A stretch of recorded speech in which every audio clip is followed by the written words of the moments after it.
I am Sabine. Thank you very much. It's a great occasion to be here, even virtually, and it's a great opportunity for us all to be able to present our project, even very in a summary. Myself, I'm going to present an overview of what the Madrid team is working, including my own research. For this seminar, I will concentrate only on the 16th century and on the two types of Quranic translations to the vernacular made at that time in Iberia. These two types consist on, first, the translations made by the Muslim population in Christian Iberia before and after their forced conversion to Christianity, translations made for their own community from Arabic to vernacular Castilian or Aragonese, and written either in the Latin alphabet or more frequently in what is called Alhamia, Romance vernacular written in Arabic script. Second, the Quranic translations generally accompanied by a phonological transcription from Arabic or inverse Alhamia, included in works of evangelization for Muslims starting after the conquest of Granada in 1492, is generally known as anti-Alcoranes because they were aimed solely at refuting the Muslim holy book. I will here explore how these two different sort of translations connect, mainly through the role of converts, but also through the circulation of other Islamic texts, not only the Quran. Even if Arabic had been lost or was not used orally by the majority of any literal rural population, there were al-faqihs, fuqaha, the guardians of Islam, who had kept a tradition of Quranic knowledge and tafsir. These were figures and their works, whom erudite people moving in European circles of early modern scholarship made a point of recruiting and taking into account. I go to the first. As a result of the Christian reconquest of the northern Spanish kingdoms came to contain a large minority of Muslims, the so-called mudehars, who were allowed to preserve their faith. It is the first time in history in which significant numbers of Muslims came to live under non-Muslim rule. The mudehars were faced with the need to render the Quran and other religious texts in the vernacular. The first written evidence of such translations appear in Aragon, date 1415. The Quranic and other Islamic texts written in Spanish with Arabic alphabet are a relatively small corpus. We have also Arabic Qurans copied all throughout the Morisco period up to the beginning of the 17th century, as this one I'm showing you in the PowerPoint kept in Granada. There is a quite considerable corpus, some of them quite rich and well-decorated manuscripts that show the patronage of wealthy mudehar families and the existence of copyists, calligraphers, and illustrators with access to paper and ink of high quality. Spanish versions of the Quran differ greatly, mainly for the amount of exegesis that they contain. Translation of the Quran include tafsir or Islamic exegesis. Some of those work of tafsir circulated among the Moriscos, both in compendiums or of different authors of tafsir or other completes translated into Alhamia. It is remarkable that there is only one complete Quran translated during the Mudehar Morisco period that has reached us, copied in 1606 in Castilian language and script from an Alhamiado exemplar. We have another complete different translations, both made outside the peninsula, both in Salonika, in Thessaloniki, where there was an important community of Iberian exiles, both Moriscos and Sephardic Jews. Here see one of the Salonika Qurans, the one translated by Ibrahim Izquierdo in 1568. It's interlineal translation, Arabic Castilian. Instead, we have about more than 26 examples of abridged or abbreviated Qur'ans. They are mostly small copies that contain the chapters and verses most recited in daily prayer, generally arranged by the size of the surahs, the longest surahs selected first. We have also abridged Qur'ans in Arabic. The scholars studying the abbreviated Qur'ans show that Mudehars and then the Moriscos read, copied, and preserved more than one version of the Quran in Spanish.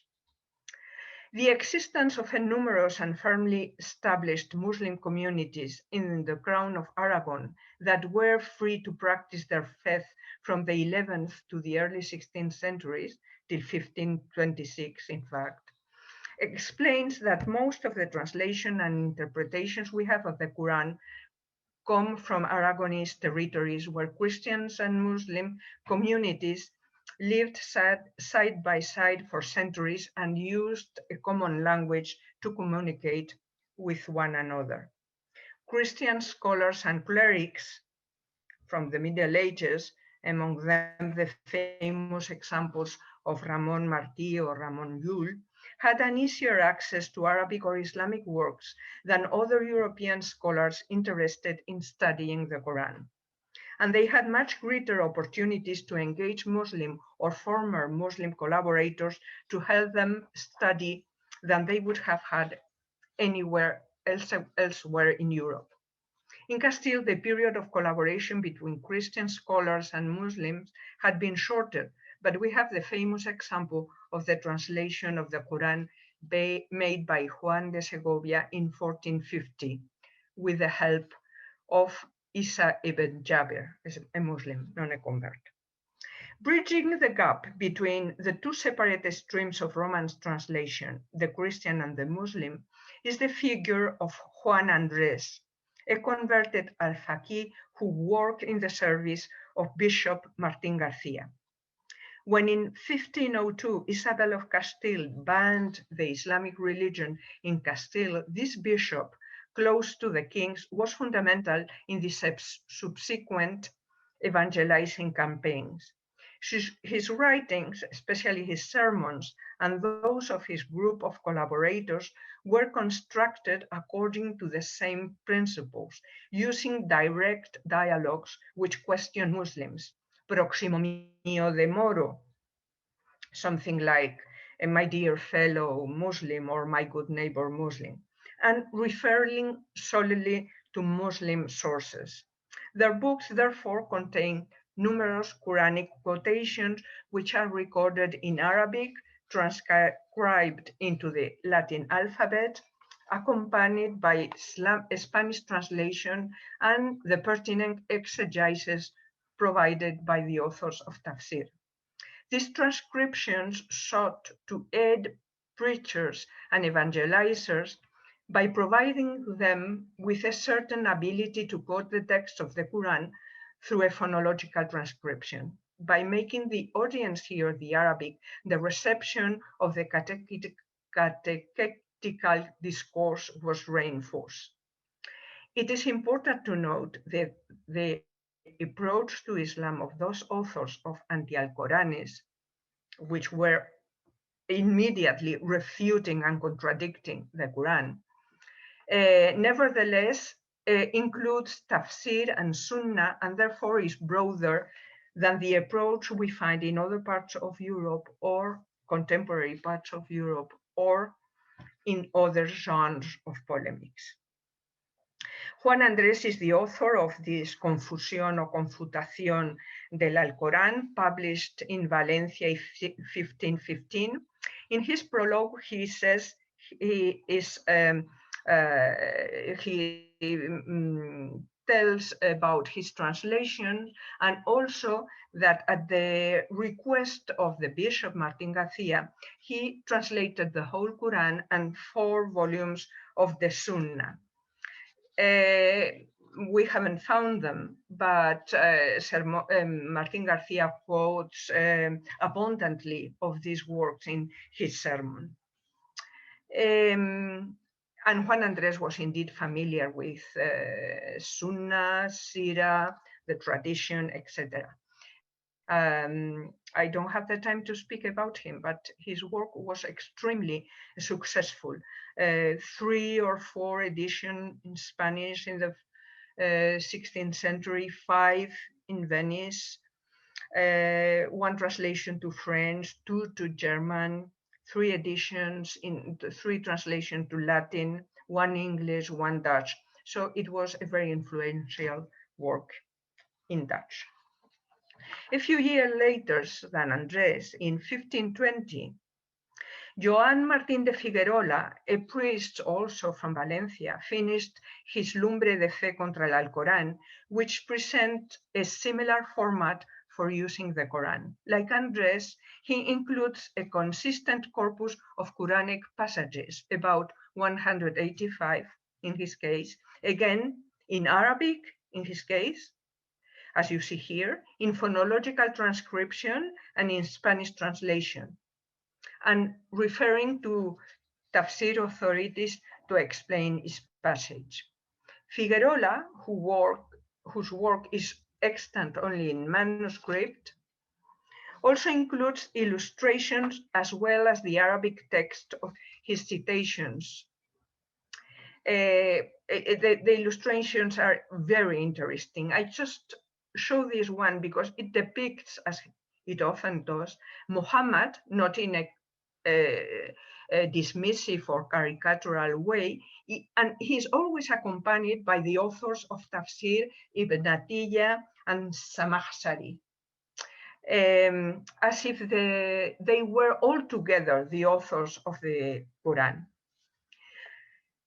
Martín de Figuerola does not use Juan Andrés' translation, but prefers to rely on sources from Islamic tradition provided to him by Juan Gabriel, another one, former al-Faqih of Teruel, who had recently converted, he says voluntarily, who translated the Quran for Martín de Figuerola and accompanied him in his campaigns for converting the Muslims of Aragon. Figuerola describes in detail, how he worked together with Juan Gabriel, and again, how he had recourse to Hadith and the Sirat of Muhammad. Figuerola was also involved in trying to convince the authorities in Aragon, as well as the Vatican, to decree the conversion of the Muslims of Aragon. To this end, he went to meet the new papal legate, nuncio, Cardinal Egidio da Viterbo, arrived in Barcelona in 1518. He's the famous patron of a Latin translation of the Quran. Let me say a few words of Egidio's translation. Again, the original is lost. What we have is a copy made of the original, which was then at the Royal Library at El Escorial, made in 1621 by the Scottish Orientalist David Colville. And it has been recently edited by someone of our team, Kasia Starsewska. In a 3-page preface to his copy, Colville provides information about the context of the translation and about the people intellectually involved in its preparation. Colville mentions 3: Cardinal Egidio da Viterbo himself, Juan Gabriel of Teruel, in Latin, Johannes Gabriel Terrolensis, and Hassan al-Wazan, or Leo Africanus, known for his work De la Descrizione dell'Africa. The sequence of work on the text, as explained by Colville, is that Egidio first commissioned Juan Gabriel, who he had met in Barcelona, to translate the Quran, but the same translation was later corrected by Leo Africanus. Colville, when copying the translation, maintains all the versions. We have a Milan manuscript, which is the one Kasia has edited, that contains the Arabic original and a translation from Arabic into Latin, which had been commissioned by an Italian cardinal from a scholar of Spanish Muslim origin who lived in the Iberian Peninsula, and this same text was then edited and reworked by another convert from Islam to Christianity, Leo Africanus, also from Muslim Spanish stock, who then lived in Italy. The two hands show in the translation in the form of abundant Hispanisms in the Latin text. 1 century later, the version corrected by Leo Africanus found its way to the El Escorial in Spain, as we can read in the Colville manuscript, and consisted of 4 columns, Arabic with Latin characters, Latin, and the 4th notes by Juan Gabriel. I will be finishing now by closing the circle and coming back to Morisco Arabic production with the so-called Qur'an of Belus, that dated in 1518 and made in the Valencian village of this name, now kept in Munich. It is an Arabic Qur'an heavily annotated in Castilian, Catalan, and Latin, and has interlinear translations of individual works or group of words in all 3 languages. The Beluk Quran is another important testimony we have about the process of working and studying collaboratively on the text of the Quran. Maxime Céline, between Nantes and Madrid, is working on this text. This manuscript preserves, this is the Quran Belus, preserves traces of all the faces and the figures involved in this process, from the initial work of the Muslim scribe who produced a careful professional copy to the insertion of the explanatory glosses in the margins and the marking up of the parts of the text that were considered of interest and that would later be used in sermons and different kinds of works written with the goal of converting the Muslims. The Belus Quran was finished in 1518, the year in which Egidio de Viterbo was looking for a Quran in Aragon. It is quite likely that Figuerola was involved in acquiring this Quran in order to make it available to him. And it is also entirely possible that he himself used it as a study tool. Anyway, the Belus Quran does appear during its circulation outside of Spain in Egidio de Viterbo intellectual circle. It appears that his last owner, the Orientalist Johann Albrecht von Windmaster, acquired it from the library of Egidio around 1557, following the latter's death. I believe that it is also possible that this copy was used in the preparatory work for the translation commissioned by the Cardinal.